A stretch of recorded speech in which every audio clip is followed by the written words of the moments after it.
Good morning everyone, good morning প্রত্যেককে, good morning and welcome to Adda 24/7 Bangla official YouTube চ্যানেলে। আমি Sumit sir সোম থেকে শনি প্রত্যেক দিন ঠিক সকাল 9টায় তোমাদের জন্য স্পেশাল ক্লাস নিয়ে হাজির থাকি এবং আজকেও তোমাদের ক্ষেত্রে যে ক্লাসটি আমি করিয়ে থাকবো সেটা হচ্ছে হিস্ট্রির গুরুত্বপূর্ণ এমসিকিউ কোয়েশ্চেন্স এবং সেটা 25টা এমসিকিউ কোয়েশ্চেন আজকে পড়াবো সম্পূর্ণ ইতিহাসের এবং মানে মডার্ন হিস্ট্রির। শুধু তাই নয়, এই এমসিকিউ কোশ্চেনগুলো একেবারে কিন্তু অনেকগুলোই তোমাদের কাছে একদম নতুন ধরনের প্রশ্ন। তো চলো স্টার্ট করবো আজকের ক্লাস।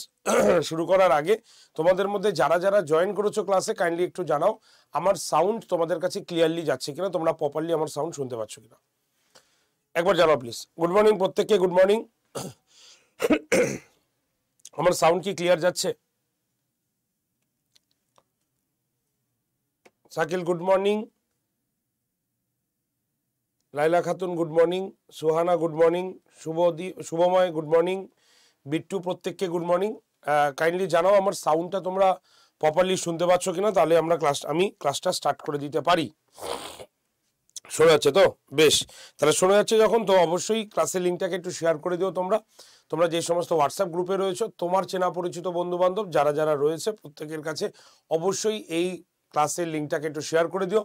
আর অবশ্যই যদি ভালো লাগে তো লাইক বাটনে প্রেস করতে কিন্তু একেবারেই ভুলবে না। ওকে, তো শুরু করব আজকের ক্লাস। আজকে আমরা করব হচ্ছে ইতিহাসের টোটাল 25 মোস্ট ইম্পর্টেন্ট কোশ্চেন। তো দেরি না করে স্টার্ট করব ক্লাস। শুরু করার আগে তোমাদের লাস্ট ক্লাসের হোমওয়ার্কের প্রশ্নটা একটুখানি বলে দিই। এটা ছিল তোমাদের লাস্ট ক্লাসের হোমওয়ার্কের প্রশ্ন, যেখানে ছিল অসহযোগ আন্দোলনের সময় নিম্নলিখিত কোন শিক্ষা প্রতিষ্ঠানটি প্রতিষ্ঠিত হয়েছিল? Option number 1 Jamia Millia Islamia university, number 2 Kashi Vidyapith, number 3 Bengal national university, number 4 হচ্ছে ওপরের সবগুলি ঠিক। তো এই প্রশ্নটা ছিল তোমাদের মানে লাস্ট ক্লাসের প্রশ্ন। তো হোমওয়ার্কের প্রশ্ন। তো অ্যান্সার কি হচ্ছে? আমাদের অ্যান্সার কিন্তু হচ্ছে অসহযোগ আন্দোলনের সময় নিম্নলিখিত কোন শিক্ষা প্রতিষ্ঠানটি তৈরি হয়েছিল। তো দেখো মেনলি আমরা যদি দেখি তাহলে আমাদের অ্যান্সার কি দাঁড়াচ্ছে? ডি। তো ভেরি গুড। তো অপশান অবশ্যই আমাদের মাথায় রাখতে হবে। এই দেখো কাশী বিদ্যাপীঠ, ন্যাশনাল ইউনিভার্সিটি, বেঙ্গল ইউনিভার্সিটি, এইগুলো মেনলি আমরা কোন সময় দেখতে পাচ্ছি?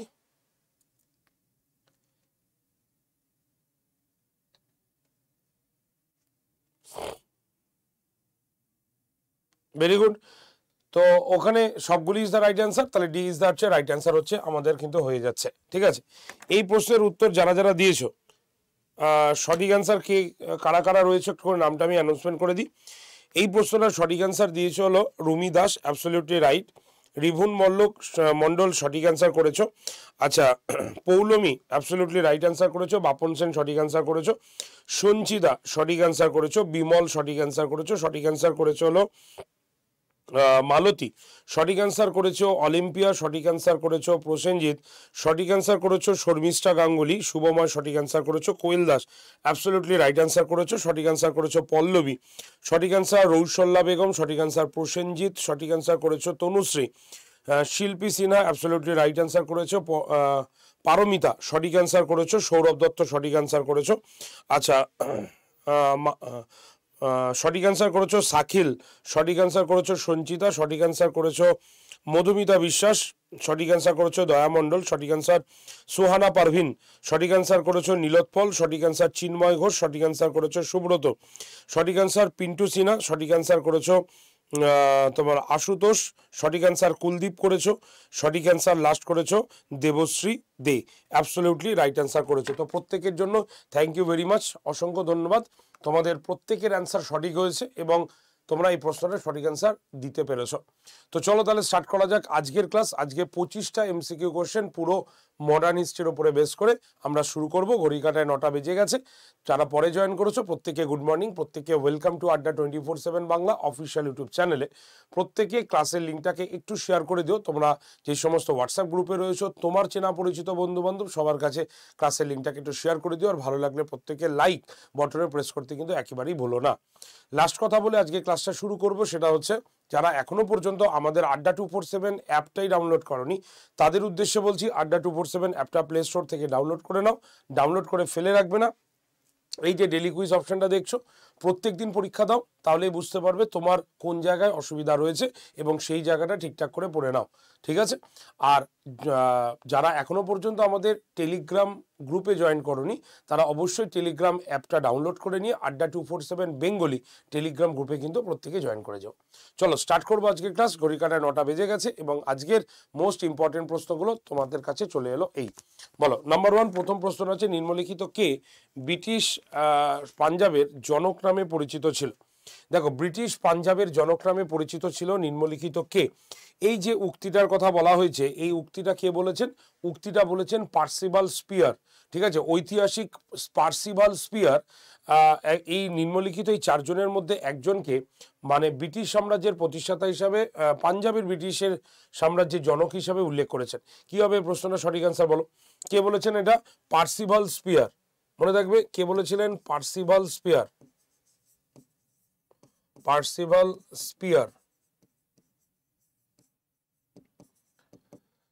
ঠিক আছে। এই যে পার্সিভাল স্পিয়ার, ইনি কি বলছেন? ইনি বলছেন এখানে নিম্নলিখিত কাকে তিনি পাঞ্জাবের জনক হিসাবে, ব্রিটিশ পাঞ্জাবের জনক হিসাবে উল্লেখ করেছেন? অপশন কি আছে? Lord Cornwallis, Lord Dalhousie, Lord Irwin, Lord Curzon. বলো কি হবে প্রশ্নটা সঠিক অ্যান্সার? কি হবে প্রশ্নটা সঠিক অ্যান্সার? প্রত্যেকে অ্যান্সার করবো। অবভিয়াসলি আমাদের অ্যান্সার কি দাঁড়াচ্ছে? প্রত্যেকে অ্যান্সার করবে। তাহলে এই প্রশ্নটার সঠিক অ্যান্সার দাঁড়াচ্ছে আমাদের লর্ড ডালহৌসি, তাই তো? তাহলে Lord Dalhousie is the right answer. তাহলে লর্ড ডালহৌসিকে আমরা কি বলছি? লর্ড ডালহৌসিকে আমরা বলছি ব্রিটিশ পাঞ্জাবের জনক, ঠিক আছে।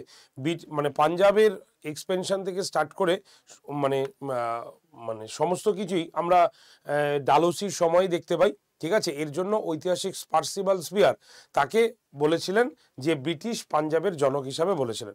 মাথায় রাখতে হবে ডালহৌসি হলো এমন একজন ব্রিটিশ যার সময় মানে ব্রিটিশ সাম্রাজ্য সব থেকে বেশি এক্সপেনশন হয়েছে, বিস্তার লাভ করেছে এবং তিনি বেশি দিন সময়কাল পর্যন্ত শাসন কার্য পরিচালনা করেছিলেন, ঠিক আছে।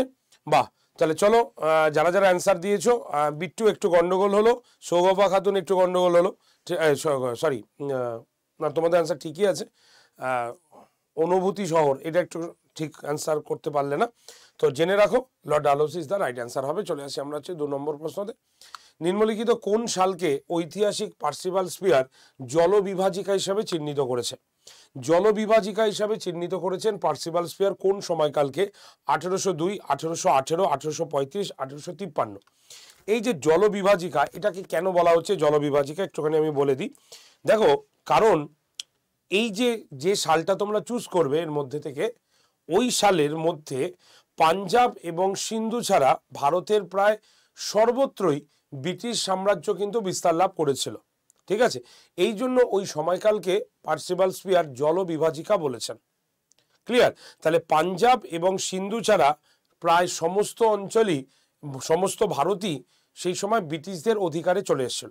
তবে এখানে একটা জিনিস আমি বলে দিই, তো ব্রিটিশরা কিন্তু পাঞ্জাব এবং সিন্ধু এই দুটোকেও দখল করেছিল, ঠিক আছে। যদি আমরা দেখি সিন্ধু প্রদেশ কবে দখল করেছিল, তাহলে আমরা বলবো 1843 সালে সিন্ধু প্রদেশ দখল করা হয়েছিল। কে করেছিল? লর্ড এলেনবোরো। আর 1849 সালে আমরা দেখতে পাবো লর্ড ডালহৌসি পাঞ্জাবকে দখল করে পুরো ভারতেই ব্রিটিশ সাম্রাজ্য কিন্তু বিস্তার লাভ করেছিল। কিন্তু এই জলবিভাজিকা বলার কারণটাই হচ্ছে সেই সময় পাঞ্জাব আর সিন্ধু ছাড়া প্রায় ভারতের সর্বত্রই ব্রিটিশ সাম্রাজ্যের কিন্তু বিস্তার লাভ করেছিল। তার জন্যই ওই সময়কালকে ঐতিহাসিক পার্সিভাল স্পিয়ার জলবিভাজিকা হিসাবে চিহ্নিত করেছেন। বলো রাইট অ্যান্সার কি হচ্ছে আমাদের? 1802, 1818, 1835, 1853। কি হবে অ্যান্সার? প্রত্যেক অ্যান্সার করবে। চলো অ্যান্সারে চলে যাই। তাহলে অ্যান্সার যদি আমরা দেখি তাহলে 1818। এই প্রশ্নটা কিন্তু খুব ভালো প্রশ্ন, কারণ 1818 সালকে জলবিভাজিকা হিসাবে চিহ্নিত করা হয়েছে।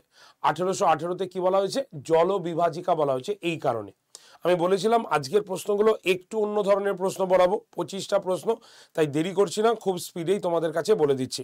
দেখো, তোমাদের যারা যারা লিখতে পারোনি, আমি এখানে পরিষ্কার লেখা আছে যে কেন জলবিভাজিকা বলা হয়, কারণ পরে ভুলে যেতে পারো। কোশ্চেনটা তোমার কাছে পিডিএফ থাকলে তুমি ভুলবে না, ঠিক আছে। আর কত সালে পাঞ্জাব এবং কত সালে সিন্ধু প্রদেশ ইংরেজরা নিজের মানে কুক্ষিগত করেছিল সেটাও কিন্তু এখানে লেখা আছে। ওকে, চলো চলে যাই হচ্ছে 3 নম্বরে। নিম্নলিখিত কোন ইংরেজ ভারতীয় নবাব নামে ইংল্যান্ডে প্রসিদ্ধ ছিলেন? নিম্নলিখিত কোন ইংরেজ ভারতীয় নবাব নামে ইংল্যান্ডে প্রসিদ্ধ ছিলেন? Robert Clive, Thomas Roe, Lord Mountbatten, captain Hawkins. ঠিক আছে, কে কে পরিচিত ছিল বলো কি হবে? ভারতীয় নবাব, ইংরেজদের মধ্যে কে ভারতীয় নবাব নামে পরিচিত ছিল? ভারতীয় নবাব মানে কি? কেন ভারতীয় নবাব বলা হতো? কারণ তিনি ভারত থেকে এত পরিমাণ সম্পত্তি বা টাকা ব্রিটেনে নিয়ে গেছিলেন এবং সেই টাকা দিয়ে তিনি নবাবের জীবনযাপন করতেন, নবাবের মতো জীবনযাপন করতেন। এই জন্যই তাকে বলা হয়েছিল কি? তাকে বলা হয়েছিল ভারতের নবাব। বোঝা গেছে? তার জন্য ভারতের নবাব তাকে আখ্যা দেওয়া হয়েছে, এমনি এমনি নয়। ঠিক আছে, ভারতের টাকা নিয়ে ইংল্যান্ডে তিনি একদম রাজার মতো জীবনযাপন করছেন, তার জন্য তাকে ভারতের নবাব বলা হয়েছে। কি হবে অ্যান্সার বলো? তো আশা করি হিংস তো আমি দিয়েই দিয়েছি, তোমরা সঠিক অ্যান্সার বলে দিতে পারবে। কি হবে অ্যান্সার বলো?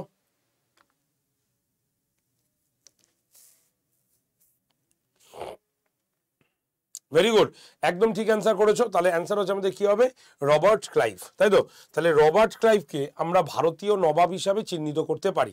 ঠিক আছে, ইংল্যান্ডে এত সুন্দর তিনি ভারতের টাকায়, ভারতের রাজস্বে তিনি নিজে নবাবের মতো জীবনযাপন করতেন, তাই ভারতের নবাব। ঠিক আছে, ভারতের টাকায় নবাবিত্ব। নেক্সট চলে আসি 4 নম্বর প্রশ্ন। তাহলে নিম্নলিখিত কত সালে শ্বেত বিদ্রোহ সংগঠিত হয়েছিল? 1757, 1764, 1765, 1766। এবার বলি এই শ্বেত বিদ্রোহটা কি? দেখো, শ্বেত বিদ্রোহ হচ্ছে মানে কেন হয়েছিল? শ্বেত মানে বুঝতেই পারছো, সাদা চামড়ার মানুষকে বোঝানো হচ্ছে, মানে ইংরেজদেরই বিদ্রোহ এটা, তাই এটা শ্বেত বিদ্রোহ নামে পরিচিত। কেন বিদ্রোহটা হয়েছিল? কারণ আগে মানে এই শ্বেত বিদ্রোহের আগে, এই সালগুলোর মধ্যে যেটা শ্বেত বিদ্রোহের সাল হবে তার আগে ভারতে যেই সমস্ত ইংরেজ কর্মচারীরা ছিলেন তাদেরকে এক দ্বিগুণ ভাতা দেওয়া হতো, মানে দ্বিগুণ টাকা দেওয়া হতো তাদেরকে, কারণ তারা অন্য দেশ থেকে এসেছে।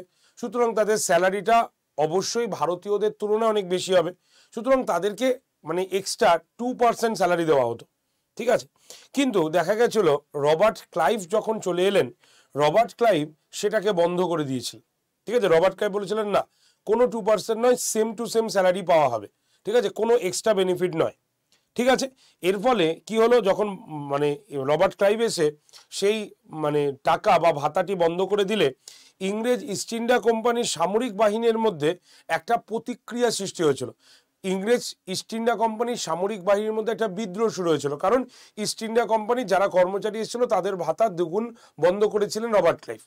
তো এর জন্য যে প্রতিক্রিয়া সৃষ্টি হয়েছিল সেই প্রতিক্রিয়াটি কিন্তু শ্বেত বিদ্রোহ নামে পরিচিত লাভ করেছিল।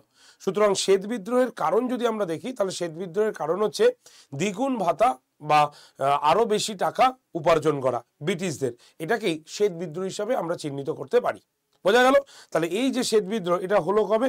তোমরা অ্যান্সার অলরেডি 2-4 জন দিয়েছো, আশা করি তোমরা প্রত্যেকে অ্যান্সার দেবে। আমি বলেছি যে আজকের কোশ্চেনগুলো কিন্তু অন্যান্য রেগুলার বেসিস কোশ্চেনের থেকে আলাদা, আর আজকের এই দিনে স্পেশাল কোশ্চেন 25টা তোমাদের পুরো করাচ্ছি। নেক্সট দিন আবার সোমবার বা মঙ্গলবার থেকে আবার আমরা যে টপিকটা করাচ্ছিলাম সেই টপিকে আসবো, তার জন্য এই কোশ্চেনগুলোকে করাচ্ছি কিন্তু। তো চলো অ্যান্সার করে দিই। তাহলে অ্যান্সার হচ্ছে আমাদের C, C is the right answer. 1765 সালে আমরা কিন্তু এটাকে দেখতে পেয়েছি। ঠিক আছে, চলো তাহলে এই শ্বেত বিদ্রোহের কারণটা কি তোমাদের একবার আমি একটু দেখিয়ে দিই। এইখানে আমি পরিষ্কার তোমাদের লিখে দিয়েছি, যা আমি মুখে বলেছি সেটাকে শর্ট করে এখানে লেখানো আছে। তোমরা যখন এই পিডিএফটা পাবে তোমরা সেই পিডিএফ থেকে এটাকে লিখে নেবে, বা তোমরা যারা যারা লিখে নিয়েছো তাদের কোনো অসুবিধা থাকার কথা নয়। ওকে, চলো চলে যাই 5 নম্বর প্রশ্নতে। নিম্নলিখিত কোন কমিটির সুপারিশ অনুসারে একশালা বন্দোবস্ত চালু হয়েছিল? 1 ইয়ার সেটেলমেন্ট। ঠিক আছে, তোমার হেস্টিংস বারোয়েল পরিকল্পনা, Amini commission, committee of circuit, board of revenue. তাহলে একশালা বন্দোবস্ত 1776 সালে আমরা একশালা বন্দোবস্তকে মানে 1776 থেকে 77 সালে এটা চালু হয়েছিল। 1777-এ একশালা বন্দোবস্ত চালু হয়েছিল। তো কোন কমিটির সুপারিশ অনুসারে বলো কি হবে অ্যান্সার? দেখি কে বলতে পারে।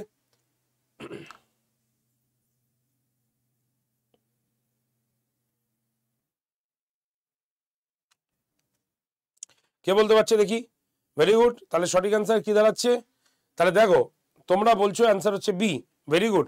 দেখো আমিনি কমিশনের রিপোর্ট অনুসারেই কিন্তু একশালা বন্দোবস্ত চালু হয়েছিল। আমিনি কমিশনকে কে রিক্রুট করেছিল? Hastings Barwell plan. এই হেস্টিংস এবং বারওয়েল পাঁচশালা বন্দোবস্তের ত্রুটি মুক্ত করার জন্য তারা আমিনি কমিশনকে গঠন করে। আর এই আমিনি কমিশনই পাঁচশালা বন্দোবস্তকে বন্ধ করে সেই জায়গায় একশালা বন্দোবস্ত চালু করেছিল। বুঝতে পেরেছ? তাহলে পাঁচশালা বন্দোবস্ত বন্ধ হয়ে একশালা বন্দোবস্ত চালু হলো কার সময়? আমরা বলবো হচ্ছে তার নাম হচ্ছে তোমার Amini commission. Committee of circuit কি? এটা কি? এই কমিটি অফ সার্কিট তৈরি করেছিলেন যিনি, তার নাম হচ্ছে লর্ড হেস্টিংস, মানে Warren Hastings. Lord Warren Hastings committee of circuit গঠন করেছিলেন। এটা ছিল হচ্ছে ভ্রাম্যমাণ কমিটি। এদের কাজ কি ছিল?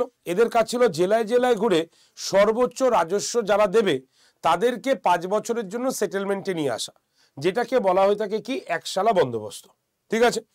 বোর্ড অফ রেভিনিউ এটা কে গঠন করে? এটাও হেস্টিংস তৈরি করে। অর্থাৎ বোর্ড অফ রেভিনিউ এর কাজ ছিল কি, মানে এরা প্রশাসন থেকে রাজস্বকে আলাদা করে দিয়েছিল। এই যে প্রশাসন থেকে রাজস্বকে যে আলাদা করা হলো সেটাই কিন্তু বোর্ড অফ রেভিনিউ হিসাবে পরিচিত ছিল।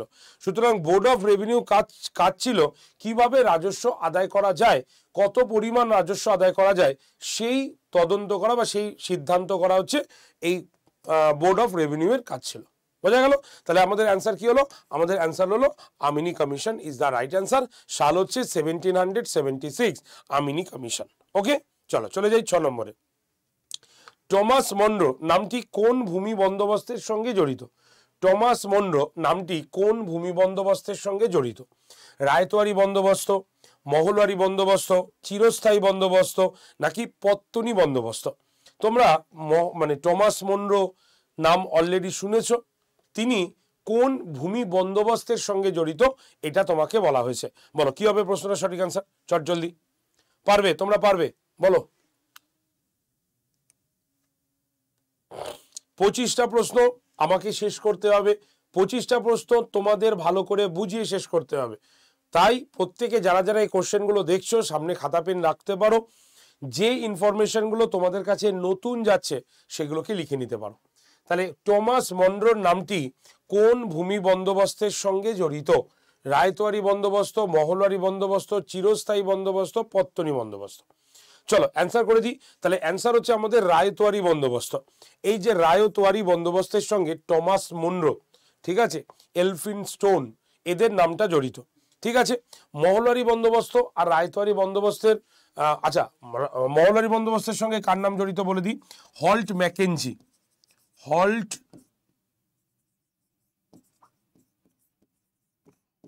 ম্যাকেঞ্জির নাম কিন্তু জড়িত মহলওয়ারি বন্দোবস্তের সঙ্গে। রায়তোয়ারি এবং মহলওয়ারি বন্দোবস্তের মধ্যে মূল ফারাকটা কি একটু বলে দিই। রায়ত মানে হচ্ছে প্রজা, অর্থাৎ যে বন্দোবস্তে ইংরেজরা সরাসরি প্রজাদের সঙ্গে বন্দোবস্ত করে তাকে আমরা রায়তোয়ারি বন্দোবস্ত বলি। ঠিক আছে। আর মহলওয়ারি বন্দোবস্ত মানে কি, যে বন্দোবস্তে ইংরেজরা জমিদার বা মহল বা গ্রামের সঙ্গে বন্দোবস্ত করে তাকে আমরা মহলওয়ারি বন্দোবস্ত বলি। ওকে। চিরস্থায়ী বন্দোবস্তের প্রবর্তককে আমরা সবাই জানি। চিরস্থায়ী বন্দোবস্তের প্রবর্তক হলেন লর্ড কর্নওয়ালিস। আর এই যে এদের নামগুলো আমি বললাম, এরা হচ্ছে কি এই বন্দোবস্তের চিফ আর্কিটেক্ট, মানে যাদের মাথা থেকে এই বুদ্ধিটা এসেছিল। কিন্তু চালু করেছিলেন কারা এই দুটো? Lord Hastings. ওয়ারেন হেস্টিংস নয় কিন্তু, লর্ড হেস্টিংস, এটা কিন্তু মাথায় রাখতে হবে। ওকে, চলে যাই পরের প্রশ্নতে। 7 নম্বর। নিম্নলিখিত কে আইন কমিশন গঠন করেছিলেন? নিম্নলিখিত কে আইন কমিশন গঠন করেছিলেন? নিম্নলিখিত কে আইন কমিশন গঠন করেছিলেন? বলো। Lord William Bentinck, Lord Dalhousie, Lord Canning, Lord Chelmsford. কি হবে এই প্রশ্নটার সঠিক অ্যান্সার? আইন কমিশন কে গঠন করেছিলেন? এবং মাথায় রাখতে হবে এই আইন কমিশনই কিন্তু পরবর্তীকালে ইন্ডিয়ান পেনাল কোড যেটা রয়েছে তোমার আইপিসি, এইটা কিন্তু গুরুত্বপূর্ণ মানে তৈরি করতে গুরুত্বপূর্ণ ভূমিকা পালন করেছিলেন, যেটা 1860 সালে এই ইন্ডিয়ান পেনাল কোড অ্যাক্ট কার্যকরী কিন্তু হয়েছিল। তাই ইন্ডিয়ান পেনাল কোড এটা কিন্তু এই আইন কমিশনই তৈরি করেছিলেন। কার সময় এই আইন কমিশন গঠিত হয়েছিল? বলো প্রশ্নটার উত্তর কি হবে? Lord William Bentinck, Lord Dalhousie, Lord Canning, Lord Chelmsford. বলো কি হবে অ্যান্সার? চটজলদি ফটাফট। কোথায় অ্যান্সার দাও? প্রত্যেকে ক্লাসের লিঙ্কটাকে শেয়ার করে দাও। আর কোশ্চেনগুলো যদি ভালো লাগে তো অবশ্যই লাইক, নেই কেন ঝটাঝট করে ফেলো। বলো অ্যান্সার কি দাঁড়াবে? চলো অ্যান্সারে চলে যাই। তাহলে এই প্রশ্নটার সঠিক অ্যান্সার কি দাঁড়াচ্ছে? নিম্নলিখিত কে আইন কমিশন গঠন করেছিলেন? আমাদের অ্যান্সার হলো লর্ড উইলিয়াম বেন্টিং। তাহলে লর্ড উইলিয়াম বেন্টিং আইন কমিশন গঠন করেন, যেটা পরবর্তীকালে Indian penal code IPC section 1860-তে যেটা কার্যকরী হয়েছিল, তাই না? এবং এই আইপিসি যদি আমরা সেকশন দেখি, তাহলে লর্ড ক্যানিং এর সময় আমরা কিন্তু এই আইপিসি সেকশনটা দেখতে পাই। কিন্তু এই আইপিসি সেকশনের প্রধান কাজ স্টার্ট হয়ে গেছিল কোথায়? লর্ড বেন্টিং এর শাসনকালে। ওকে, তাহলে এই যে তোমার মেন যে কথাগুলো এখানে লেখা রইলো, তোমরা একবার দেখে নিও। চলে যাই পরের প্রশ্নতে। 8 নম্বর, ভারতে ইস্ট ইন্ডিয়া কোম্পানির প্রথম সামরিক বাহিনীর নাম কি ছিল? ভারতে ইস্ট ইন্ডিয়া কোম্পানির প্রথম সামরিক বাহিনীর নাম কি ছিল? তোমার royal regiment, Bombay European regiment, Kolkata British regiment, British India regiment. বলো কি হবে প্রশ্নটা সঠিক অ্যান্সার? ভারতে ইস্ট ইন্ডিয়া কোম্পানির প্রথম সামরিক বাহিনীর নাম কি ছিল? Royal regiment, Bombay European regiment, Kolkata British regiment, নাকি ব্রিটিশ তোমার ইন্ডিয়ান রেজিমেন্ট? বলো কি হবে প্রশ্নটা সঠিক অ্যান্সার? যেটা কত সালে গঠিত হয়েছিল? যেটা 1668 সালে ইস্ট ইন্ডিয়া কোম্পানির সামরিক বাহিনী তৈরি হয়েছিল। বুঝতে পেরেছ?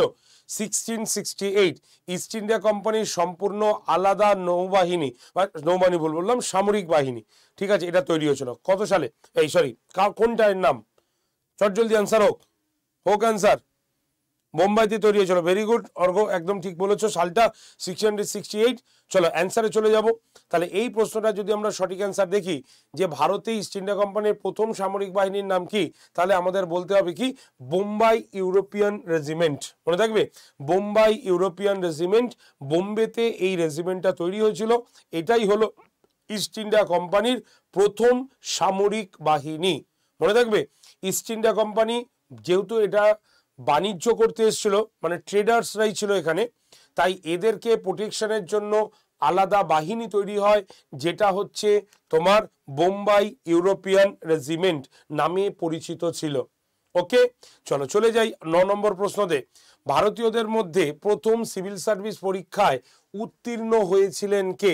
বুঝতেই পারছো এই প্রশ্নটা কতটা ভাইটাল প্রশ্ন এবং খুবই ইম্পর্টেন্ট। ঠিক আছে, আমি সালটা তোমাদের হিংস দিয়ে দিচ্ছি। 1864 1864 সালে প্রথম ভারতীয় সিভিল সার্ভিস পাশ করেছিল একজন। কে? তার নাম সত্যেন্দ্রনাথ বসু, সুভাষচন্দ্র বসু, সত্যেন্দ্রনাথ ঠাকুর, দাদাভাই নওরোজি। কি হবে এই প্রশ্নটা সঠিক অ্যান্সার? তোমরা প্রত্যেকে বলতে পারবে, চট জলদি অ্যান্সার করো। বলো কি হবে অ্যান্সার? খুব সোজা প্রশ্ন, খালি সালটা আমরা ভুলে যাই। সাল আমি বলে দিলাম 1864 1864, এটা মাথায় রাখতে হবে। 1864 1864 হচ্ছে এটার সাল, ঠিক আছে। আর কে প্রথম সিভিল সার্ভেন্ট হয়েছিল? বলো কি হবে প্রশ্নটা সঠিক অ্যান্সার? ভেরি গুড, একদম অ্যাবসলিউটলি রাইট। চলো সঠিক অ্যান্সারে চলে যাই। তাহলে সঠিক অ্যান্সার যদি দেখি, ভারতীয়দের মধ্যে প্রথম সিভিল সার্ভিস পরীক্ষায় উত্তীর্ণ হয়েছিল কে? আমাদের অ্যান্সার হচ্ছে সত্যেন্দ্রনাথ ঠাকুর, তাই তো? Very good, absolutely right. With সাল দিয়ে মনে রেখো, আমিও এখানে সালটা কিন্তু মেনশন রেখেছি, তোমরা কিন্তু ভালো করে মনে রেখো। ওকে, ভেরি গুড। তাহলে চলে যাই 10 নম্বর প্রশ্নতে। নিম্নলিখিত কততম রেগুলেটিং আইন অনুসারে, ঠিক আছে, 1856 সালে বিধবা বিবাহ আইনটি পাশ হয়েছিল? ঠিক আছে, দেখো আমরা শুধুমাত্র পড়ে থাকি হচ্ছে সতীদাহ প্রথা কততম রেগুলেটিং আইন অনুসারে পাশ হয়েছিল, কিন্তু বিধবা বিবাহ কত রেগুলেটিং আইন অনুসারে পাশ হয়েছিল সেটা অনেকের কাছেই হয়তো অজানা হতে পারে, কিন্তু এটার থেকেও প্রশ্ন করা যেতে পারে। তার জন্যই এই প্রশ্নটা আমি তোমাদের কাছে নিয়ে এসেছি। বলো কি হবে অ্যান্সার? বলছে নিম্নলিখিত কততম রেগুলেটিং আইন অনুসারে 1856 সালে বিধবা বিবাহ আইনটি পাশ হয়েছিল? ঠিক আছে, 13 নম্বর, 14 নম্বর, 15 নম্বর, 17 নম্বর। কি হবে প্রশ্নটা সঠিক অ্যান্সার? বলো, চট জলদি অ্যান্সার বলতে পারো। আচ্ছা, এটার ডেটটা কবে? 26শে জুলাই। 26শে জুলাই তোমার বিধবা বিবাহ আইনটি পাশ হয়েছিল। ঠিক আছে, কার সময়? লর্ড ক্যানিং এর সময়। লর্ড ক্যানিং এর সময় এটি পাস হয়েছিল। আর এটা উত্থাপিত হয়েছিল কার সময়? লর্ড ডালহৌসির সময় উত্থাপিত হয়েছিল। তো এই প্রশ্নের উত্তরটা কি দাঁড়াবে? চলো দেখে নেওয়া যাক। এই প্রশ্নের উত্তরটা হচ্ছে 15 নম্বর, ঠিক আছে, 15 নম্বর রেগুলেটিং আইন অনুসারে বিধবা বিবাহ আইনটি পাশ করা হয়েছিল। যেমন সতীদাহ প্রথা 17তম রেগুলেটিং আইন অনুসারে পাশ করা হয়েছিল, তেমনি বিধবা বিবাহ আইনটি যদি আমরা দেখি তাহলে দেখব 15তম রেগুলেটিং আইন অনুসারে 1856 সালের 26শে জুলাই লর্ড ক্যানিং এর সময় এটা কিন্তু পাশ করা হয়েছিল। ওকে, বুঝতে পারলে? আরো কিন্তু 15টা প্রশ্ন আছে, টোটাল 25টা। এই ধাঁচেরই প্রশ্ন তোমরা পাবে, আরো ডেপ থেকে কিছুটা প্রশ্ন রয়েছে। তবে প্রশ্ন দেখার আগে তোমাদের বলে দিই, আজকেও কিন্তু আমাদের রিপাবলিকান ডে উপলক্ষে যে অফারটা চলছিল উইথ ডবল ভ্যালিডিটি দিয়ে, সেটা কিন্তু অলরেডি এখনো আছে। তা তোমরা যারা যারা রয়েছে, যারা যারা এই ব্যাচটি নিতে চাও বা ব্যাচগুলো নিতে চাও, তোমরা কিন্তু নিয়ে নিতে পারো। মাথায় রাখবে Y368 কুপন কোড ইউজ করে নিয়ে নেবে, একদম বেস্ট ডিসকাউন্ট যেটা রয়েছে সেটা কিন্তু পেয়ে যাবে। রেলের ক্ষেত্রে যদি ব্যাচ নিতে চাও তাহলে বুলেট ট্রেন অর্থাৎ রেলওয়ের LP technician, group D, TT, NTPC সব কিছু পাচ্ছ এর মধ্যে। আরপিএফও কিন্তু একটা নতুন ব্যাচ আমাদের রয়েছে, সেটা দেখতে পারো। ফুড এসআই এর লাস্ট মোমেন্ট প্রিপারেশনের জন্য ফুড এসআই এর এই ব্যাচটাও কিন্তু রয়েছে। এই ব্যাচেও কিন্তু চলছে একদম লেটেস্ট, অর্থাৎ 28 to 30% ডিসকাউন্ট, তোমরা কিন্তু নিয়ে নিতে পারো। সংকল্প ব্যাচ পিএসসির জন্য যারা নিতে চাও তারা Y368 কুপন কোড ইউজ করে নিয়ে নিতে পারো। যারা WBCS এর জন্য নতুন বছরে নতুনভাবে প্রিপারেশন চাইছো তাদের জন্য হচ্ছে টার্গেট WBCS 1 ফেব্রুয়ারি থেকে স্টার্ট হচ্ছে, তোমরা অবশ্যই কিন্তু জয়েন করে যেতে পারো। Y368 কুপন কোড ইউজ করে তোমরা কিন্তু 28% ডিসকাউন্ট উইথ ডাবল ভ্যালিডিটি দিয়ে কিন্তু ভর্তি হতে পারছো। মানে 1 বছরের টাকায় 2 বছর পড়ার সুবর্ণ সুযোগ। তাই দেরি করো না, যারা যারা নিতে চাইছো তারা আড্ডা 247 অ্যাপ ডাউনলোড করে তারা স্টোর অপশানে গিয়ে যে ব্যাচটা তোমাদের পছন্দ বা যে ব্যাচটার জন্য তোমরা প্রিপারেশন নিতে চাইছো সেই ব্যাচে এন্ট্রি নিয়ে নিতে পারো।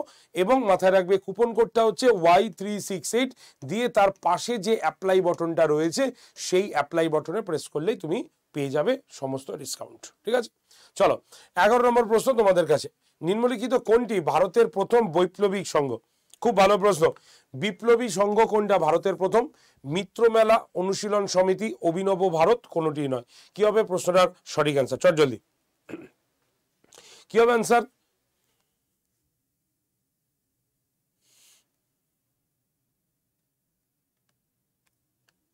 বলো কি হবে? ভারতের প্রথম বৈপ্লবিক সংঘ কোনটি? মিত্রমেলা না অনুশীলন সমিতি না অভিনব ভারত, কোনটি? চট জলদি অ্যান্সার, চট জলদি অ্যান্সার। Very good. এই বি কেন হবে? ভারতের প্রথম বৈপ্লবিক সংঘ কোনটি? না অনুশীলন সমিতি কিন্তু হচ্ছে না।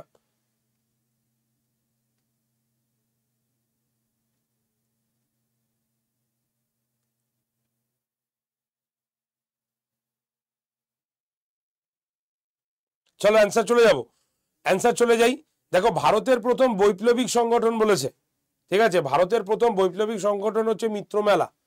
ঠিক আছে, মাথায় রাখবে মিত্রমেলা ইজ দ্য রাইট অ্যান্সার।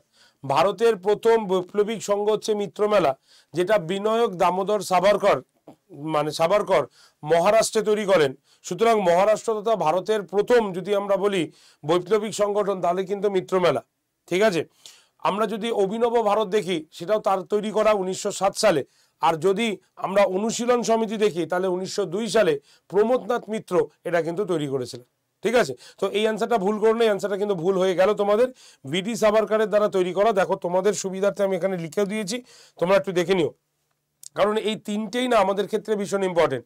এই যে তিনটে আমি নাম লেখালাম এই তিনটেই কিন্তু আমাদের ক্ষেত্রে ভীষণ ইম্পর্টেন্ট, তাই তিনটেই তোমাকে পড়তে হবে। ঠিক আছে, যেমন হচ্ছে মিত্রমেলা 1899 বিনায়ক দামোদর সাভারকর, অভিনব ভারত এনেও তাই রয়েছেন 1907 সালে, অনুশীলন সমিতি আমরা সবাই জানি 1902 সালে প্রমোদনাথ মিত্র এই অনুশীলন সমিতি কিন্তু তৈরি করেছিলেন।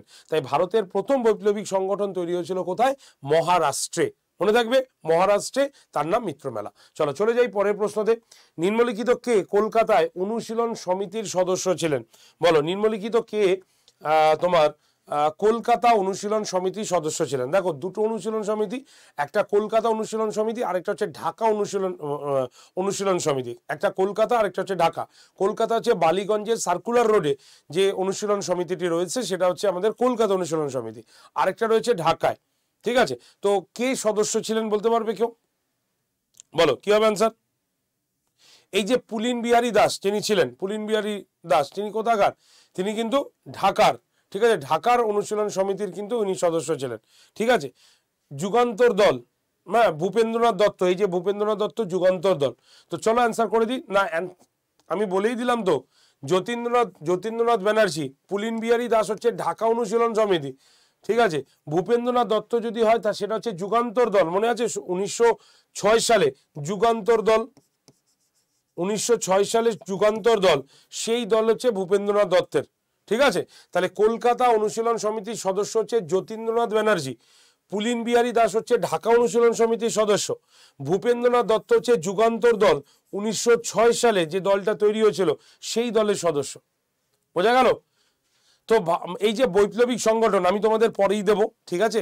ভারতের বৈপ্লবিক সংগঠন, ভারতের বাইরে বৈপ্লবিক সংগঠন, এরকম বেশ কিছু জায়গা রয়েছে, আমি তোমাদের করাবো ধীরে ধীরে, ঠিক আছে। চলে যাই পরের প্রশ্নতে। পরের প্রশ্ন দেখি, মুক্তি কোন পথে গ্রন্থটির লেখক কে ছিলেন? মুক্তি কোন পথে গ্রন্থটির লেখক কে ছিলেন বলো? বারীন্দ্র কুমার ঘোষ, শিবনাথ শাস্ত্রী, দুজনেই, দুটোই ভুল।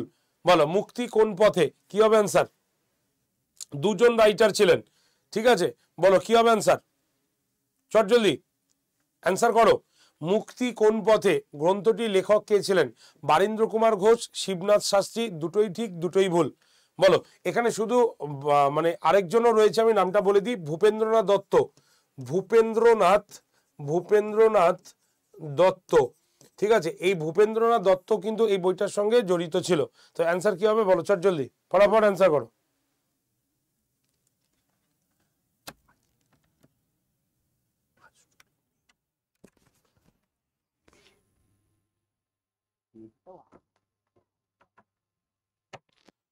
চলো অ্যান্সার কি হবে, তাহলে অ্যান্সার করে দিই। তাহলে অ্যান্সার হচ্ছে আমাদের A, Barindra Kumar Ghosh is the right answer, ঠিক আছে। তাহলে Barindra Kumar Ghosh is the right answer, বোঝা গেল?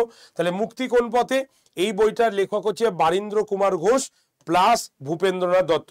তাই অপশানে তোমাকে বারীন্দ্র দিতে পারে, অপশানে তোমাকে ভূপেন্দ্রনাথ দত্তও কিন্তু দিতে পারে। তাই দুটোর নামই একটুখানি কাইন্ডলি লিখে রাখো, নালে ভুল করে যাবে। মুক্তি কোন পথে গ্রন্থটির লেখক হচ্ছে বারীন্দ্র কুমার ঘোষ এবং ভূপেন্দ্রনাথ দত্ত। চলো চলে যাই পরের প্রশ্নতে। নিম্নলিখিত কত সালে ক্ষুদিরাম বসুর ফাঁসি হয়েছিল বলো? ক্ষুদিরাম বসুর ফাঁসি হয়েছিল কত সালে, কি হবে অ্যান্সার? 1908 সালে 30 এপ্রিল, 1908 সালে 10ই আগস্ট, 1908 সালে 11ই আগস্ট, 1908 সালের 12ই আগস্ট। বলো প্রত্যেকেই প্রশ্নের অ্যান্সার হোক। ক্ষুদিরাম বসু, বাংলার প্রথম শহীদ ক্ষুদিরাম বসু, আর সিপাহী বিদ্রোহের প্রথম শহীদ মঙ্গল পাণ্ডে। বলো কি হবে অ্যান্সার, কি হবে? নিম্নলিখিত, সরি এখানে নিম্ন কথাটা আসেনি, নিম্নলিখিত কোন সালে ক্ষুদিরাম বসুর ফাঁসি হয়েছিল? সবই 1908, শুধু ডেটগুলো চেঞ্জ আছে, 30 এপ্রিল, 10ই আগস্ট, 11ই আগস্ট, 12ই আগস্ট। বলো কি হবে অ্যান্সার?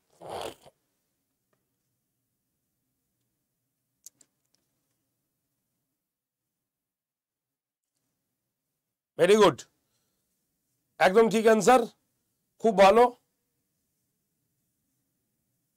একদম ববি সিনহা, ঠিক। বলো কি হবে অ্যান্সার? Very good. তাহলে চলো অ্যান্সারে চলে যাই। তাহলে অ্যান্সার হচ্ছে আমাদের ক্ষুদিরাম বসুর ফাঁসি আমরা দেখতে পাই 1908 সালের 11ই আগস্ট, তাই তো? 1908 সালের 11ই আগস্ট ক্ষুদিরাম বসুর ফাঁসি হয়েছিল, ঠিক আছে। চলো কিক্সবোর্ড অর্থাৎ ঠাকুমার ঝুলি গ্রন্থটির রচয়িতা কে ছিলেন বলো? ঠাকুমার ঝুলি গ্রন্থটি কার লেখা? দক্ষিণারঞ্জন মুখোপাধ্যায়, ভ্যালেন্টাইন চিরল, বিষ্ণু কৃষ্ণ চিপলঙ্কার, ওপরের কোনোটি নয়। বলো কি হবে অ্যান্সার? ঠাকুমার ঝুলি গ্রন্থটির লেখককে, এরা প্রত্যেকেই কিন্তু লেখক, এরা প্রত্যেকেই লেখক, এদের লেখার কিছু মানে ইম্পর্টেন্ট কিছু বই আছে, আমি তোমাদের বলে দেবো কিছুক্ষণের মধ্যেই। তো আগে তোমাদের কাছ থেকে এই অ্যান্সারটা নিয়ে নিই, কি হবে অ্যান্সারটা বলো? ঠাকুমার ঝুলি গ্রন্থটি কার লেখা? দক্ষিণারঞ্জন মিত্র মজুমদার, ভ্যালেন্টাইন চিরল, বিষ্ণুকৃষ্ণ চিপলঙ্কার। বলো কি হবে অ্যান্সার? প্রত্যেক অ্যান্সার করো, তারপর আমি অ্যান্সার বলে দিচ্ছি। সঠিক অ্যান্সার কি দাঁড়াবে?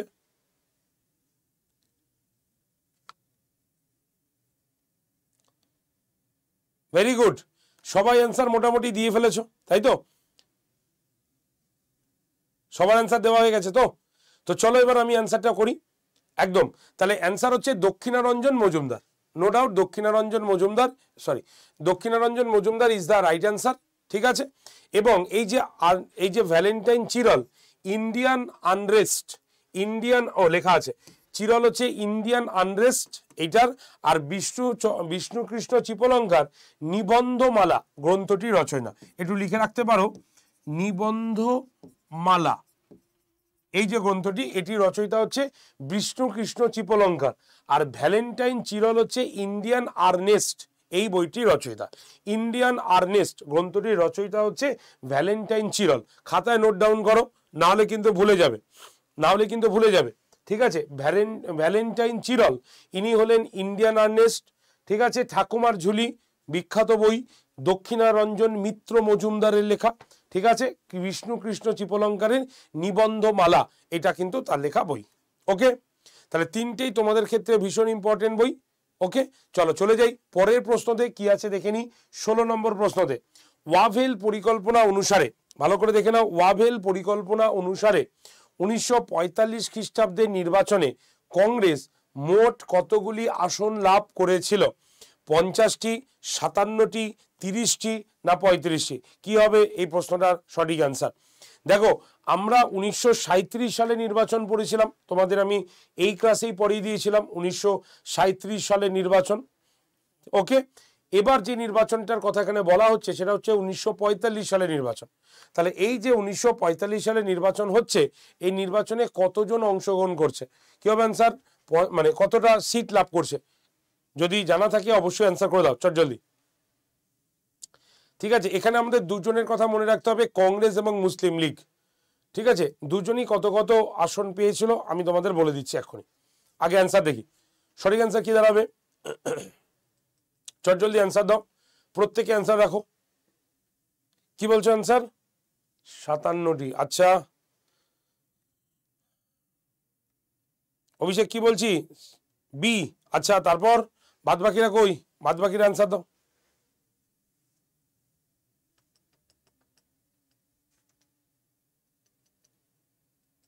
একদম একদম ঠিক, বলো কি হবে অ্যান্সার?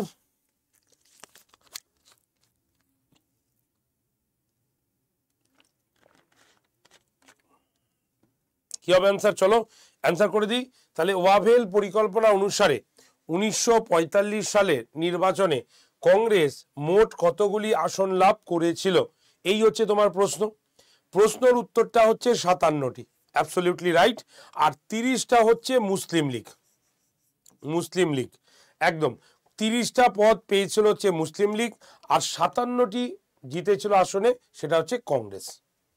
ওকে, চলে যাই পরের প্রশ্নতে, একদম লেখাই আছে দেখে নাও, একদম যেটা বললাম সেটাই আছে। ওকে, চলো এবার আমরা চলে আসি 27 নম্বর প্রশ্নতে। বলছে 1945 সালের নির্বাচনে বাংলার মুখ্যমন্ত্রী কে নির্বাচিত হয়েছিল? 1945 সালের যে নির্বাচন হয়েছিল সেই সময় বাংলার মুখ্যমন্ত্রী কে নির্বাচিত হয়েছিল? ওই যে মুখ্যমন্ত্রী মানে এখানে বলা ছিল নির্বাচিত সরকার কে হয়েছিল, ঠিক আছে। গোপীনাথ বরদলৈ, খিজির হায়াত খান, খান সাহেব নাকি সুরাবর্দী? বলো কি হবে প্রশ্নটা সঠিক অ্যান্সার? 1945 সালের নির্বাচনে বাংলার মুখ্যমন্ত্রী কে নির্বাচিত হয়েছিল?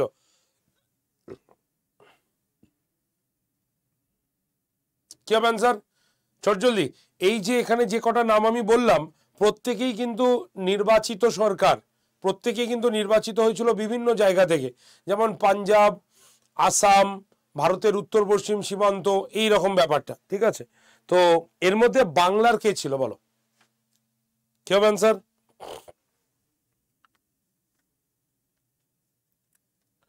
ডি বলছো? আচ্ছা দেখি সবার অ্যান্সার দেখি। অনেকে বি বলছি, অনেকে বিও বলেছি, সঠিক অ্যান্সার কোনটা ধরবো?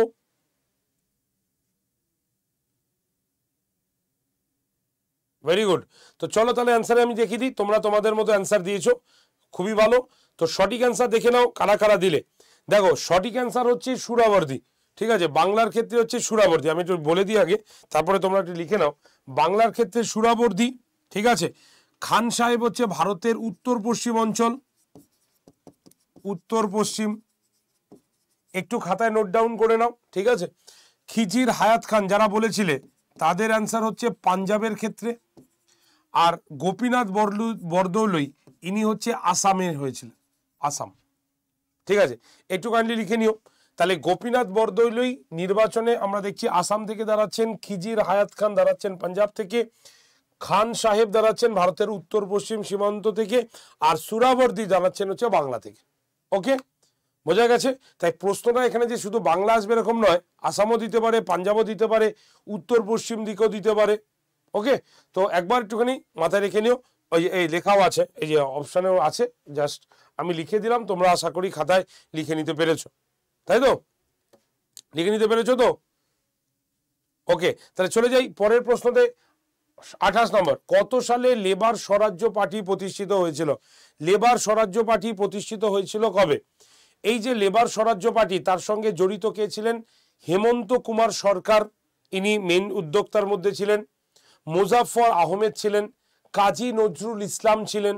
এরা সবাই এই লেবার স্বরাজ্য পার্টির সঙ্গে জড়িত ছিলেন। ঠিক আছে, তাই মেনলি প্রথম নামটাই সব থেকে ইম্পর্টেন্ট, হেমন্ত কুমার সরকার। মনে থাকবে, লেবার স্বরাজ্য পার্টি কে তৈরি করলেন? হেমন্ত কুমার, ঠিক আছে, হেমন্ত কুমার সরকার।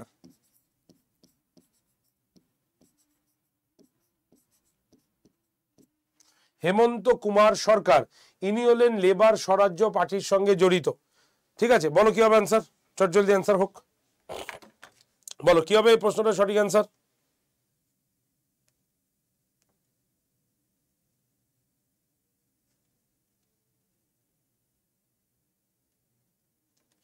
চলো, কত সালে লেবার স্বরাজ্য পার্টি প্রতিষ্ঠা হয়েছিল? আমাদের অ্যান্সারে চলে যাই। তাহলে আমাদের যদি অ্যান্সার দেখি, তাহলে অ্যান্সার হচ্ছে আমাদের D. D is the right answer, 1925 সাল। দেখো, এই যে 1925 সাল, এই সালটা আরো দুটো ঘটনার জন্য বিখ্যাত। কি বলো? সিপিআই এবং আরএসএস, সিপিআই এবং আরএসএস এইটিও কিন্তু গঠিত হয়েছিল। ঠিক আছে, চিত্তরঞ্জন দাস মারা গিয়েছিলেন। তো এই যে সিপিআই, এটার প্রতিষ্ঠাতা কে ভারতবর্ষে? সত্য ভগত, লিখে রাখতে পারো, সত্য ভগত, ইনি হলেন সিপিআই এর প্রতিষ্ঠা ভারতে। আর আরএসএস হচ্ছে কেবি হেঙ্গেবার, কেবি হেঙ্গেবার।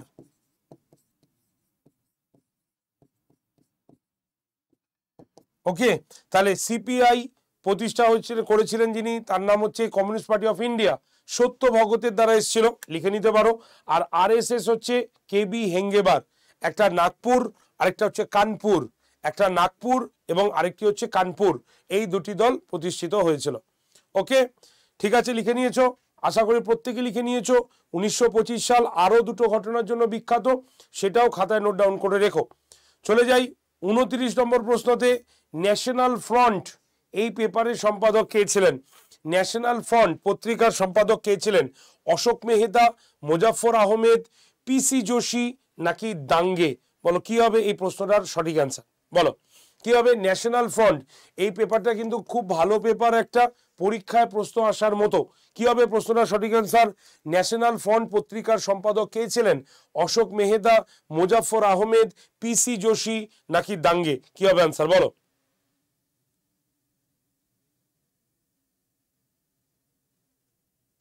অ্যান্সার কি বলছো? সি, পিসি যোশী বলছো?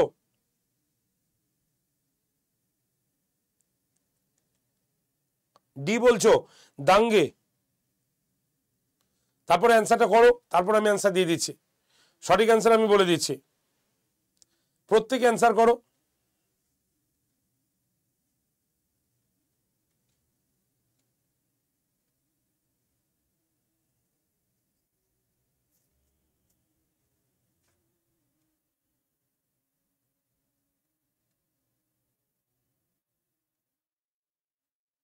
নাম্বার ভুল আছে কেন? ইন্দ্রজিৎ কেন? আগেরটা কত ছিল? এই তো 28 ছিল, এই যে 29। আচ্ছা ঠিক আছে, অ্যান্সার বলো। অ্যান্সার যদি দেখি তাহলে কি হবে? Very good, PC Joshi. PC Joshi is the right answer, একদম ঠিক। এই যে দাঙ্গে, ঠিক আছে, এনার কি আছে? এনার আছে সোসিওলজিস্ট, ঠিক আছে, সোসিওলজিস্ট, এটা হচ্ছে দাঙ্গের হলো। মুজাফফর আহমেদকে যদি দেখি তাহলে তার পেপার হচ্ছে কি?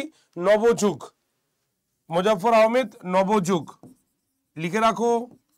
দাঙ্গের হচ্ছে সোসিওলজিস্ট।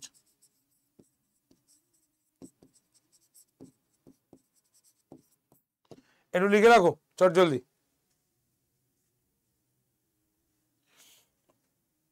ঠিক আছে, আচ্ছা লিখে নাও, তোমাদের সুবিধা হবে। ঠিক আছে, তাহলে মুজাফফর আহমেদ হচ্ছে নবযুগ, পিসি যোশী ন্যাশনাল ফ্রন্ট, অশোক মেহতার কিছু নেই, আর এই যে দাঙ্গে এনার হচ্ছে সোসিওলজিস্ট। ওকে, বোঝা গেছে? চলো তাহলে অ্যান্সার ও লেখা আছে, তোমার অসুবিধা নেই।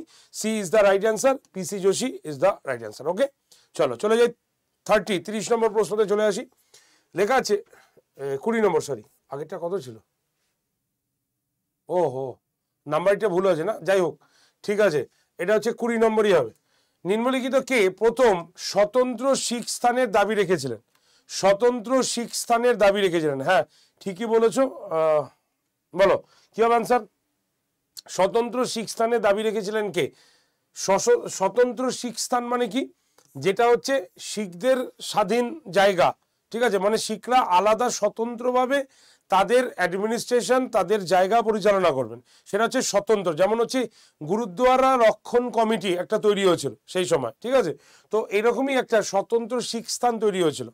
তো এটা কে তৈরি করেছিল? হায়দার সিং নাকি জ্ঞানী করতার সিং নাকি বাহাদুর সিং নাকি বান্দা বাহাদুর? বলো কি হবে প্রশ্নটা সঠিক অ্যান্সার? বলো কি হবে প্রশ্নটার সঠিক অ্যান্সার?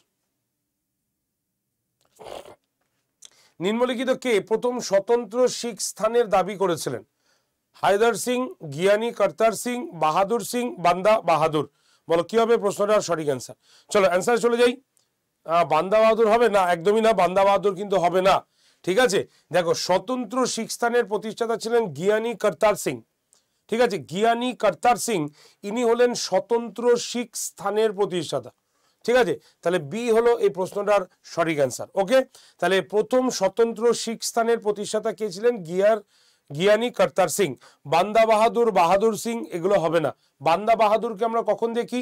অর্জুন সিং এর দশম শিখ গুরু যখন অর্জুন সিং মারা যান, তারপরে শিখ সাম্রাজ্যকে যিনি নেতৃত্ব দিয়েছিলেন তার নাম ছিল হচ্ছে বান্দা বাহাদুর। আর এটা অনেক পরে হচ্ছে স্বতন্ত্র শিখ স্থান প্রতিষ্ঠা করা হচ্ছে। ঠিক আছে, নেক্সট চলে আসি আমরা 21 নম্বর প্রশ্নতে। হিয়াকত এবং জাফরনামা গ্রন্থটি লেখককে? গুরু নানক, গুরু অর্জুন, গুরু Tegh Bahadur, Guru Gobind Singh? Very very important প্রশ্ন। এই একটা প্রশ্ন দিয়েই তুমি 4টে বেশি প্রশ্ন তৈরি করে নিতে পারবে। বলো কি হবে অ্যান্সার? বলছে হিয়াকত এবং জাফরনামা গ্রন্থটি লেখক কে ছিলেন? গুরু নানক, গুরু অর্জুন, গুরু তেগ বাহাদুর, গুরু গোবিন্দ সিং? বলো কি হবে এই প্রশ্নটার সঠিক অ্যান্সার? বলো কি হবে অ্যান্সার? কি হবে অ্যান্সার চট জলদি। হিয়াকত এবং জাফরনামা, হিয়াকত এবং জাফরনামা গ্রন্থটি রচয়িতা কে ছিলেন? বলো, হিকায়াত এবং জাফরনামা গ্রন্থটি রচয়িতা কে ছিলেন? কি হবে answer? Very good, D. D, হ্যাঁ একদম একদম। তাহলে অ্যান্সার হচ্ছে আমাদের কি? গুরু গোবিন্দ সিং। দশম শিখ গুরু গোবিন্দ সিং ছিলেন। দশম শিখ গুরু গোবিন্দ সিং। গুরু নানক 1 নম্বর শিখ গুরু, গুরু অর্জুন 5 নম্বর, গুরু তেগ বাহাদুর 9 নম্বর, গুরু গোবিন্দ সিং 10 নম্বর। গোবিন্দ সিং থেকে অনেক কিছু লাইন পড়তে হবে, যেমন হচ্ছে কি গুরু গোবিন্দ সিং এর থেকে মোস্ট ইম্পর্টেন্ট লাইন হচ্ছে খালসা ব্যবস্থা তিনি চালু করেছিলেন। শিখরা প্রথম সিং উপাধি নেওয়া শুরু করেছিল। ঠিক আছে, এবং পাহুল রাইট, পাহুল প্রথা, বৈশাখী ফেস্টিভ্যাল এগুলো আমরা সব গুরু গোবিন্দ সিং এর সময় দেখতে পাই। ঠিক আছে, গুরু তেগ বাহাদুর নবম শিখ গুরু, যাকে ঔরঙ্গজেব প্রাণদণ্ডে দণ্ডিত করেছিলেন। ঠিক আছে, তাহলে ঔরঙ্গজেবের হাতে মারা গেছিলেন কোন শিখ গুরু? আমরা বলবো হচ্ছে তেগ বাহাদুর। গুরু অর্জুন পঞ্চম শিখ গুরু, যার সময় আমরা অমৃতসরের স্বর্ণ মন্দির, অমৃতসর শহর এইগুলোকে শেষ হতে দেখি। শুধু তাই নয়, দশম গ্রন্থ সেটাও কিন্তু গুরু অর্জুনের সময়ই শেষ হয়েছিল। এছাড়াও আরেকটা কথা তোমাদের মাথায় রাখতে হবে, এই গুরু অর্জুনের সময় মসন্দ ব্যবস্থা চালু হয়েছিল। মসন্দ ব্যবস্থা চালু হয়েছিল শিখদের মধ্যে। কি এই মসন্দ ব্যবস্থা? মাসান ব্যবস্থা অনুসারে শিখ মানে যারা শিখ ধর্ম নিয়েছেন তারা গুরুর উদ্দেশ্যে তাদের ইনকামের 1/10 তারা গুরুর উদ্দেশ্যে প্রদান করবেন। ঠিক আছে, এটাকে বলা হয় মাসান ব্যবস্থা। গুরু নানক, ঠিক আছে, শিখ ধর্মের প্রতিষ্ঠাতা হচ্ছে গুরু নানক। লঙ্গর ব্যবস্থা গুরু নানকের হাতে তৈরি করা, তিনি তৈরি করেছিলেন। ঠিক আছে, তো এই হচ্ছে আমাদের 4টে যে গুরু আছে সেই গুরু থেকে মোস্ট ইম্পর্টেন্ট প্রশ্ন আমাদের পরীক্ষায় আসতে পারে। ওকে, চলে যাই 22 নম্বর প্রশ্নতে। কে রঞ্জিত সিংহকে ভারতের নেপোলিয়ানের ক্ষুদ্র সংস্করণ বলেছেন? কে নেপোলিয়ানকে ভারতের রঞ্জিত সিংহকে নেপোলিয়ানের ক্ষুদ্র সংস্করণ বলে অভিহিত করেছেন? Victor Emmanuel, Vincent Smith, Victor Jacquemont নাকি হেনরি ইলিয়ট? বলো কি হবে এই প্রশ্নটার সঠিক অ্যান্সার? বলো কি হবে অ্যান্সার? কে রঞ্জিত সিংহকে নেপোলিয়ানের ক্ষুদ্র সংস্করণ বলে উল্লেখ করেছেন? কে করেছিলেন বলো কি হবে অ্যান্সার? কে রঞ্জিত সিংহকে নেপোলিয়ানের ক্ষুদ্র সংস্করণ বলে অভিহিত করেছেন?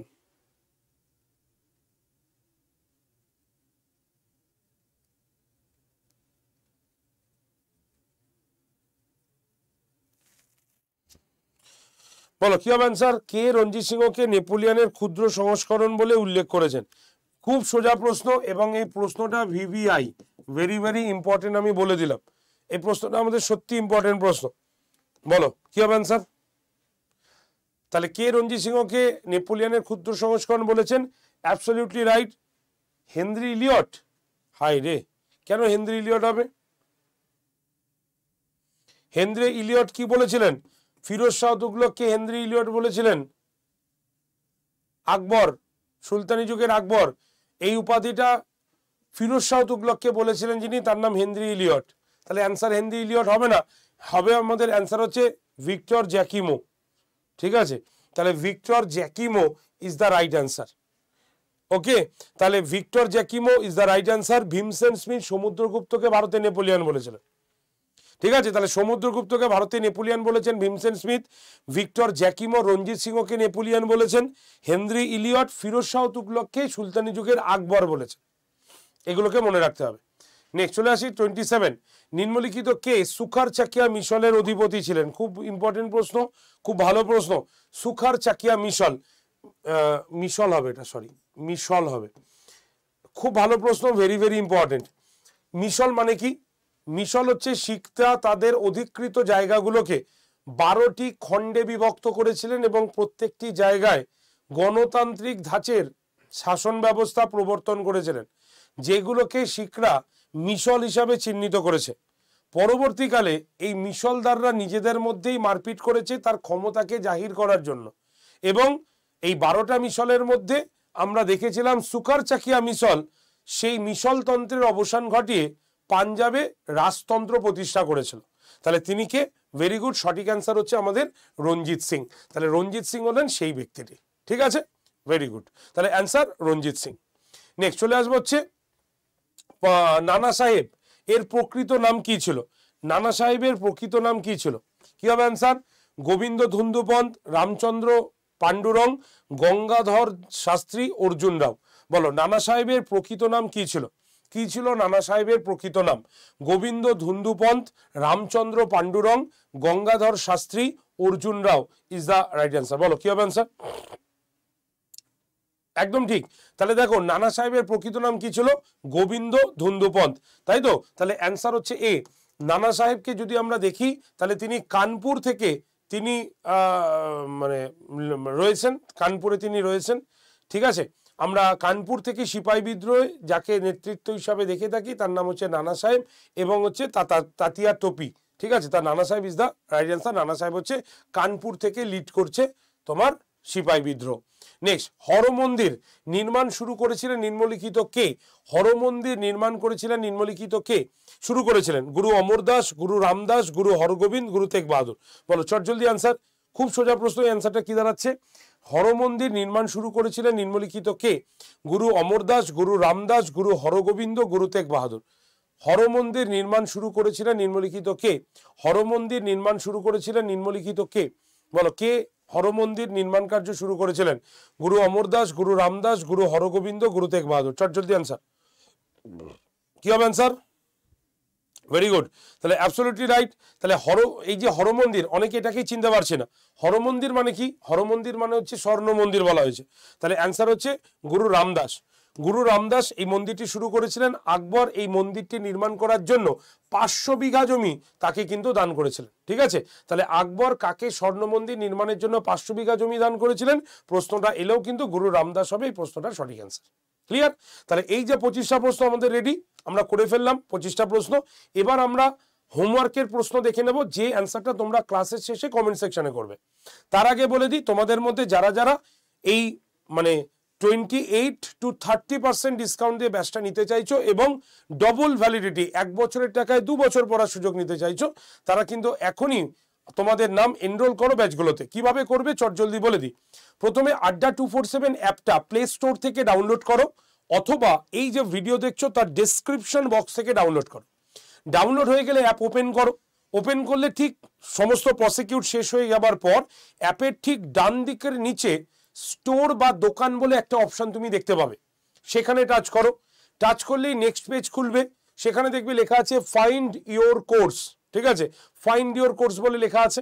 সেই ফাইন্ড ইওর কোর্সে প্রত্যেকটা পরীক্ষার লোগো আছে। এই WBCS ব্যাচটা নিতে চাইলে WBCS লোগোতে টাচ করলে ব্যাচটা দেখতে পাবে। সংকল্প ব্যাচটা নিতে গেলে WBPSC লোগোতে লিখে টাচ করলে পেয়ে যাবে। বুলেট ট্রেন রেলের ব্যাচটা রেলের লোগোতে টাচ করলেই তুমি ব্যাচটা পেয়ে যাবে। ঠিক আছে, তো এই যে ছবিগুলো পাচ্ছ এই থাম্বনেলগুলোতে টাচ করলেই ব্যাচটা ওপেন হয়ে যাবে, এবং ওপেন হলেই প্রথমেই তুমি দেখতে পাবে IND 26 বলে লেখা আছে। IND 26 কুপন অ্যাপ্লাইড লেখা আছে, ওইটাকে রিমুভ করতে হবে। তাই যেখানে IND 26 লেখা আছে ওই ঘরটি টাচ করো। টাচ করলেই নেক্সট পেজ খুলবে, সেখানে ওপরে লেখা থাকবে ইউজ কয়েন, পাশে একটা বক্স থাকবে, বক্সে টাচ করবে, নীল হয়ে যাবে। আর বক্সের নিচে এরকম একটা খালি বক্স থাকবে যেখানে লেখা থাকবে এন্টার কুপন কোড। কুপন কোডটি প্রবেশ করান। তখন তোমাকে লিখতে হবে Y368। লেখার পর ওই বক্সের মধ্যেই অ্যাপ্লাই বলে বটনটা লেখা রয়েছে, নিচেও অ্যাপ্লাই আছে, করবে না। Y368 লিখে ঠিক তার পাশের অ্যাপ্লাই বটনে প্রেস করে তুমি এই ব্যাচটা কিন্তু নিয়ে নিতে পারো, তোমার ডাবল ভ্যালিডিটি এবং তোমার 28 to 30% ডিসকাউন্ট দিয়ে। ঠিক আছে, তাই দেরি করো না, অবশ্যই তাড়াতাড়ি ব্যাচটা নিজের নাম এনরোল করে নিও। তো চলো, আর যারা ক্লাস কোর্সটাও নিতে চাও তাদেরও কিন্তু double validity Y368 coupon code use করলেই পেয়ে যাবে। চলো এবার আমরা হোমওয়ার্কের প্রশ্নতে চলে আসি। হোমওয়ার্কের প্রশ্ন কি আছে? বাংলার প্রথম গভর্নর জেনারেল কে ছিলেন?